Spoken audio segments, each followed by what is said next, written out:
Good morning, everyone. Good morning, Roshi. Good morning out there in YouTube land. I would like to give a Dharma talk today about relationships. And I think that it may surprise some of you because I've been thinking about this a lot and I've had some insights.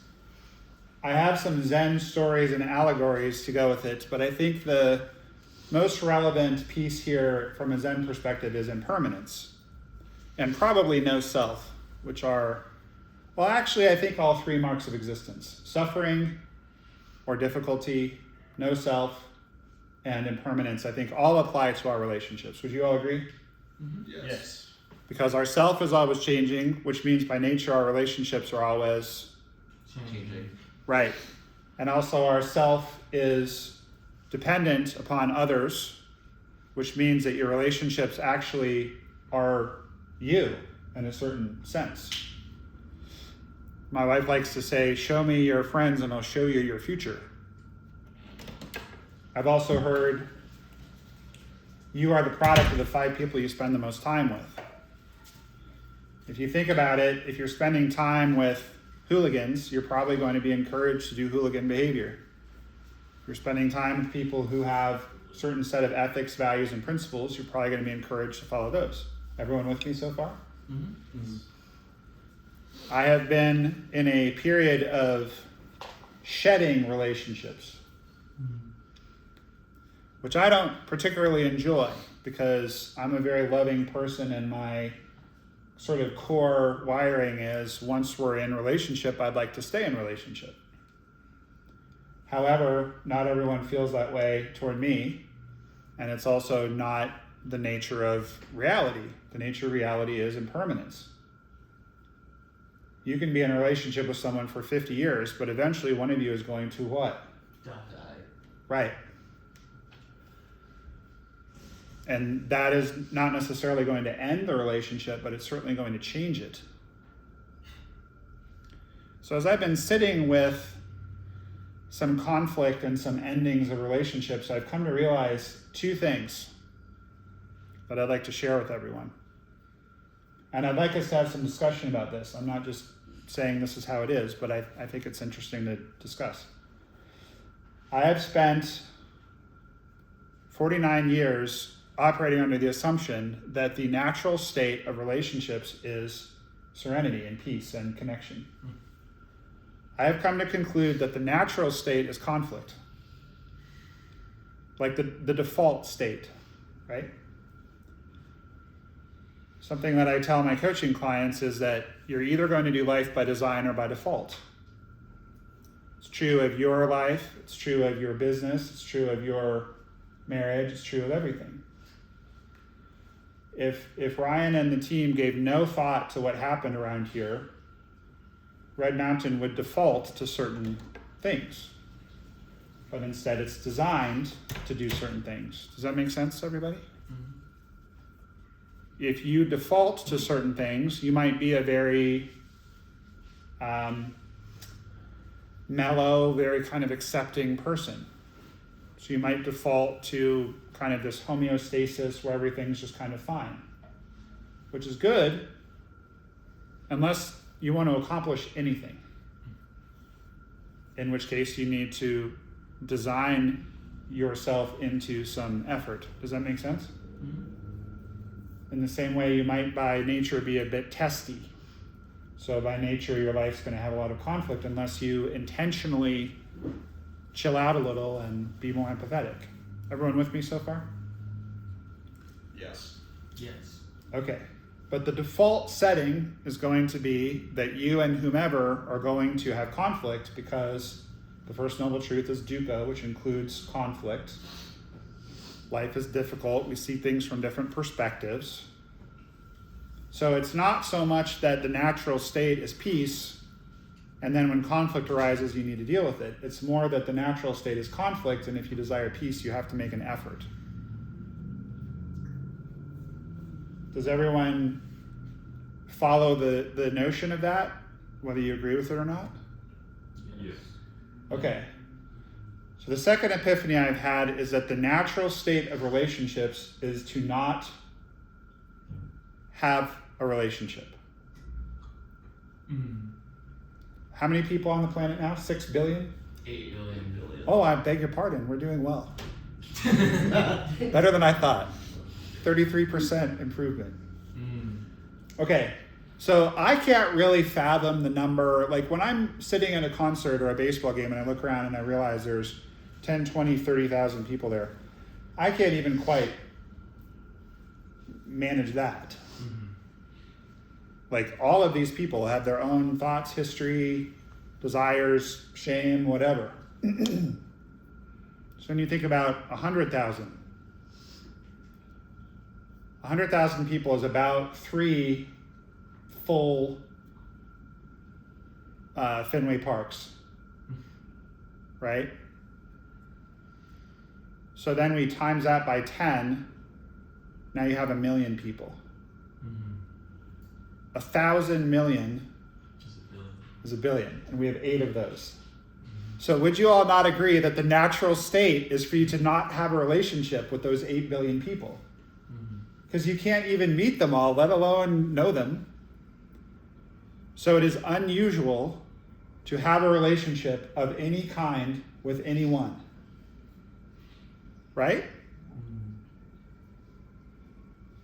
So what that means is, if a relationship is having conflict and or it ends, that's actually just the natural state of things. That shouldn't surprise you. That doesn't mean we're just going to bicker and fight all day, because as Zen students, we ought not to do that.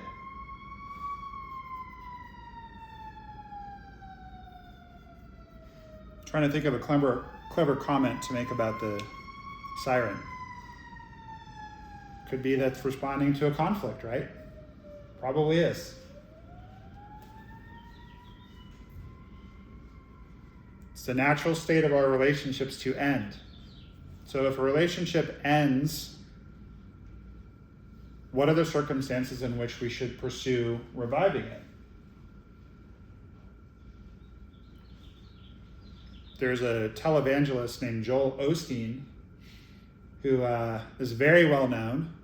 A lot of people really like him, a lot of people really don't. I am struck. I would be surprised if he's ever read a book on Buddhism. Maybe he has.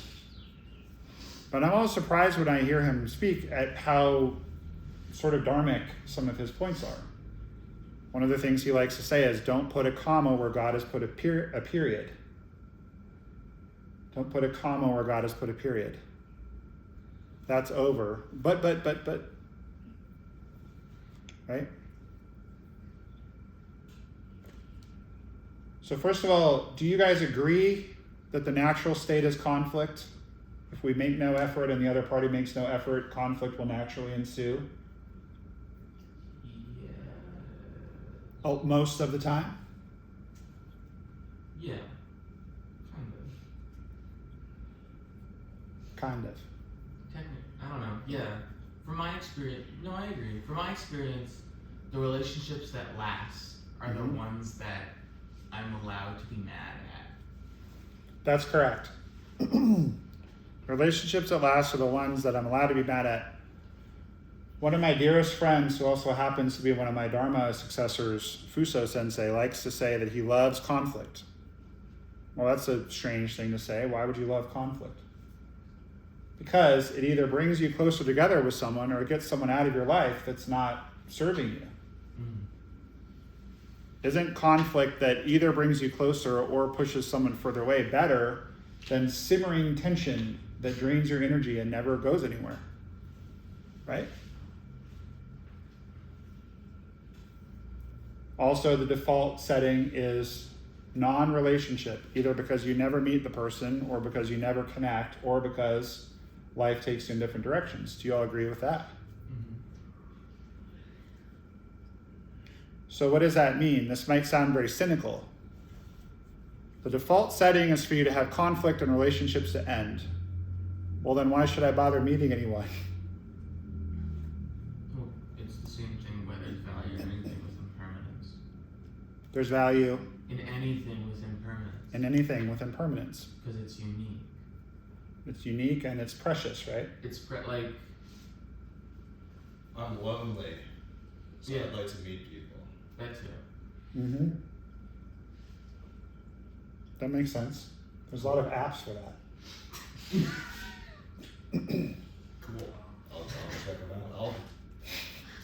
I'll talk to you offline about it.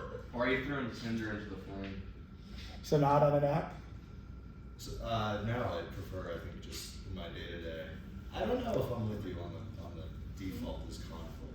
I Good. see where you're coming from, but like, I don't think that's my experience. What is your experience? I think if I'm in conflict with myself, then yeah, totally. Like if I'm looking for a fight, if I'm looking to be, if I'm, I got pulled over this morning for speeding.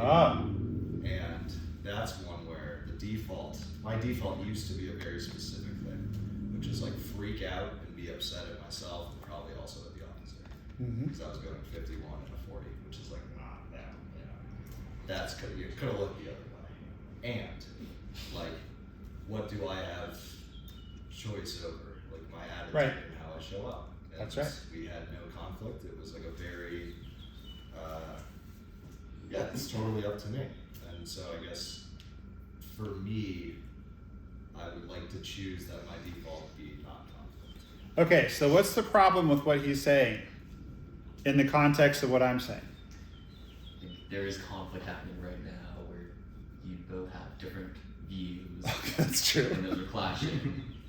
I would say also the default is still like wanting to be upset and wanting to come in conflict with the officer, and he has to be intentional about not resorting to that default and Yes. approaching it with a very serene. Right, he actually just proved my point. He's naming the second part of your talk, I feel like. The Which first part is his default setting would be to have conflict. Yes. You've yet to get to the second part, which he just kind of opened the door to, which is there's a second path. No, it's a perfect segue, because there's a second path in which harmony can happen, but you have to be intentional about it. No, it's good though. It's good. It's not whoops. You are a person who has a certain set of values. You're a fairly serious Dharma practitioner who's had a lot of therapy and is pretty self-aware. So you're approaching it as you said it yourself, I want my default setting to be no conflict. Yeah. That's correct. Sweet. My point is, we don't come into the world like that. The evidence that I was gonna have for the default is maybe not conflict is I do think it's like a fundamental like are people good, are people bad kind of thing. I do think people fundamentally would like to seek a positive connection with each other. Right. And if controlling for other things, that by and large a relationship would not lead to conflict necessarily. I don't know if but I did also just say I did just give an example of a conflict. What I'm saying is if both people are completely not self-aware and operating from a place of ego, the default setting is conflict. I agree. You're helping me refine my message though. Sweet. Most of this just occurred to me. Nice. I'm sort of building the plane while I'm flying it, so this is helpful. I would like to add on that conflict isn't inherently a bad thing. My closest That's right. friends, we bicker sometimes where it'll be more negative conflict, but one of the things, at least that I enjoy a lot when having discussions with people, is people disagreeing with me. My friends and I will talk, and if they don't agree with the point, or we have different opinions, we'll discuss it. But it doesn't necessarily is a negative conflict of you're wrong, I hate you, Ben. It's more just I don't just kind of a slight irony. No, it's kind of I don't know. To me, how do I put this into an analogy? To me, conversation in life is always kind of an improv game to me. Yes. And so yes, and is normally the good role. Yes. But if you look at improv, you know that sometimes the funniest thing to do is to break the rule and just say no, or the most interesting, and technically that's conflict. But with my closest friends versus just other people I'm not as close with, my friends they're not sycophants. They don't just say yes to everything I say. They don't just agree with me because I'm their friend. They respect me enough to disagree if I'm being weird. Or they can also just be wrong. But Right. that's fine. I don't know. From my experience, I don't really like talking to people where there is absolutely no conflict at all, quote unquote, is incredibly uncomfortable. Right. Well, because you understand that a certain level of disagreement is juicy and that you and your friends grow through these discussions. It's also still there's simmering conflict. Like there's direct conflict in my experience with like my close friends where we can disagree or be mad at each other. And then there's other experiences I've had with people where I didn't feel comfortable being mad at them because it would scare them. And so it just kind of went unsaid. And they just said yes to everything, no matter how much I told them not to. Not fun.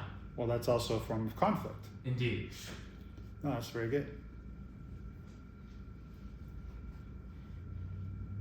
The point that I'm making here, everyone, is that as with all things in the Dharma, understanding the nature of our life makes it much more manageable.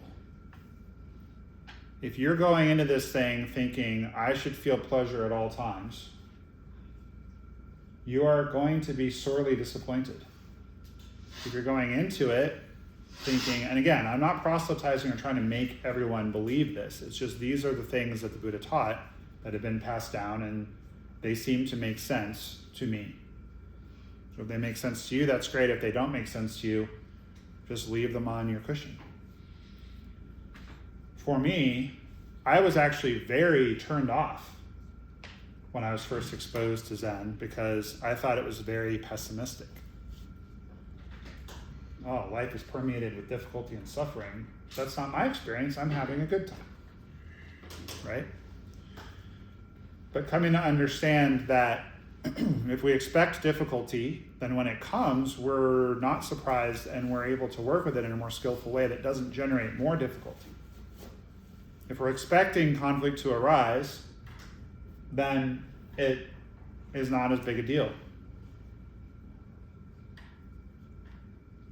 Yesterday was recycle day, and we had a lot of boxes to recycle, and Maureen wanted to take the boxes to the recycling plant, and I thought, well, the guy's going to come and put it in the truck. So we had a very full recycle bin, and I very ingeniously cut down all of our cardboard and flattened it and put the lid, so it would like stand up barely.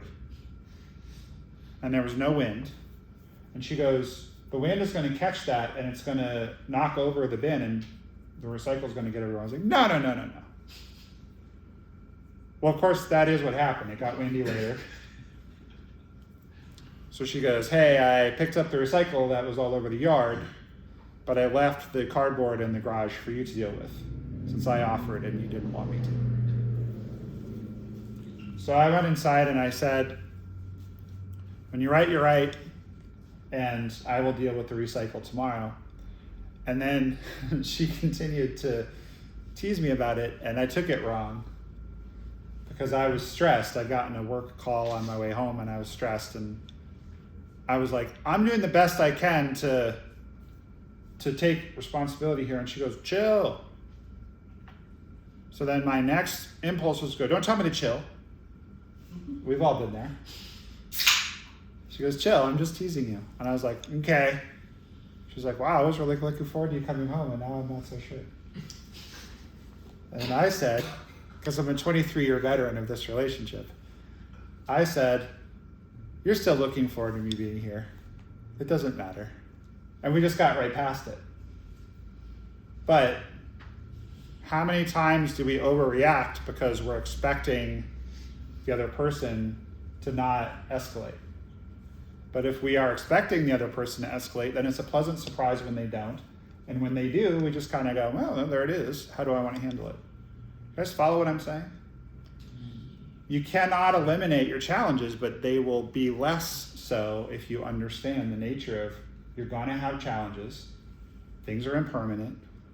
People are not fixed. You're not fixed. You're always, what I mean by is you're not a fixed object in space. You're always changing. I find it very helpful to know all this. I still forget all the time. But then when I forget, I'm quickly reminded, oh, okay, here we go. There it is. And when a relationship ends, either because someone passes away or because you have a falling out or whatever, you can be graceful about it and just let yourself be upset, let yourself grieve it, but you don't need to be chasing people. You don't need to be necessarily taking a one down position either. Sometimes you take a one down position because it's better for everyone involved or because you need the job or for whatever reason. But think about all the people who you knew before you came here and started this new approach to life. Some of them you're probably still close with. Some of them you're probably not. Because we're the product of the 5 people we spend time with. So if you realize someone's unhelpful or healthy for you, you maybe don't have them around anymore. And people come into our lives for a reason, a season, or a lifetime. So maybe they come in for a reason and you learn something and that's it. Or maybe it's a season. It could be a literal 3-month season, or it could be a period of time. I think, for example, about my old boss, whom I saw every day, 5 days a week for 5 years, and I never see. He was actually on campus, what was that, 4 or 5 months ago that Paul was here? But it's become novel to see him instead of normal to see him. But again, that is actually normal. It's abnormal to see someone every day. So when we see someone every day that we really love and enjoy, we ought to appreciate that. My wife has had cancer twice, so that'll do it. That'll make you really appreciate every day you have with someone. But even that I forget sometimes. Why does she do that? Right? Is this making sense? Yes.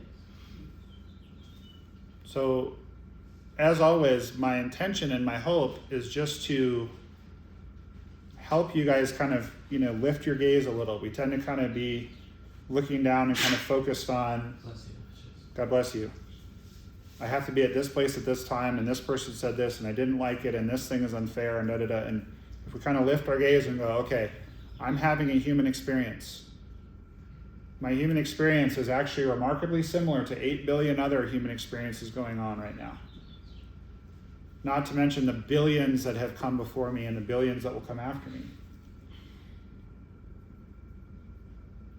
We all want what? Happiness. We all want, so I used to say that. I would actually say pleasure, because some people derive pleasure from being unhappy. Very fair. I don't know that everyone wants to be happy. I think most of us do, but I think we want pleasure. I think we want to avoid pain, comfort. We want things to go our way. We want pleasurable experiences to last longer and unpleasurable experiences to be shorter. We want our loved ones to be okay. We want our deceased ones to somehow return.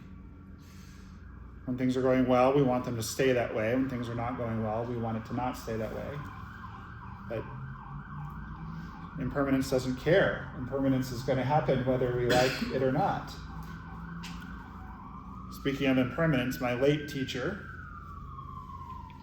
right? For 11 years as a teacher myself, I'd say my teacher likes to say. So now I'm having to learn to say my late teacher used to say. Impermanence is both the reason we suffer and the antidote to our suffering. Isn't that beautiful? Impermanence is the reason we suffer and the antidote. We lose the things that we are enjoying, but the things that we're not enjoying, including losing the things we're enjoying, is also impermanent. And the main message that I'm trying to convey, and that every single week I sit here, whether I say it or not, is try to not make it worse. You cannot eliminate all your suffering, but you can eliminate 87.3% of it. And you might as well, Because life gets really great when you eliminate 87.3% of your suffering. In other words, all the suffering that's generated by what you do, say, and think. We all have the opportunity with our words to create connection or to create distance, to create peace or to create suffering. Even if a relationship is ending, we can detach with grace. We can thank the person for being in our life. And we talked about this a few weeks ago. If you lose a job, it might be leading you toward a better job. I wouldn't be missing my teacher so much if we hadn't had such a great connection, but we wouldn't have had that great connection if things had worked out with my first teacher. And they didn't. So we just don't know.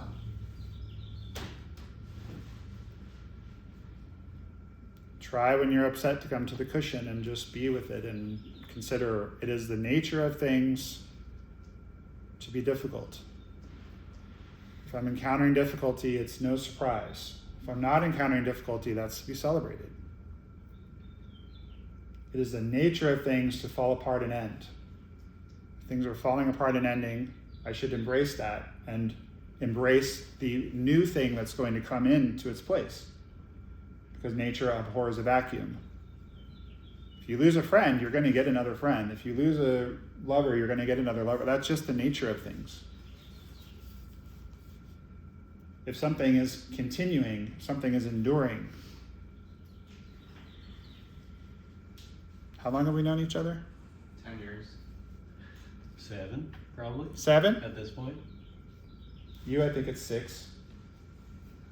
2, 1, 2, 1, 1. 1.5-ish. 10.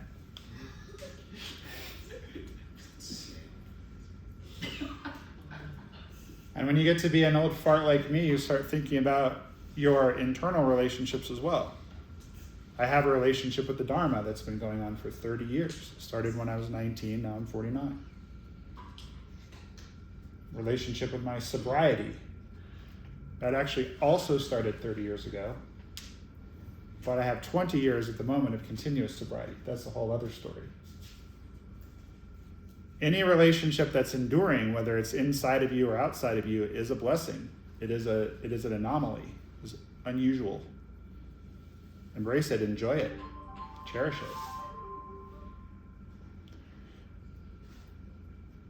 All right, we're at our time boundary. I took a lot of notes and had a lot more to say. Good thing I'm coming back next week. Any burning questions or burning comments? Burning Man? What makes fire burn? No, not actually. It is of the nature of fire to burn and be hot. It actually talks about that in the Identity of Relative and Absolute. But Master Dogen also commented, don't imagine that ash was once firewood. So you guys can all think about that for a week, and we can talk about it next week if you want. Please like and subscribe if you're still here. If you're not still here, I wish you well. What's that? Smash that like button. Smash it. Okay. Thank you, everyone. Thank you, Thank you, Roshi. Roshi. Thank you, Roshi.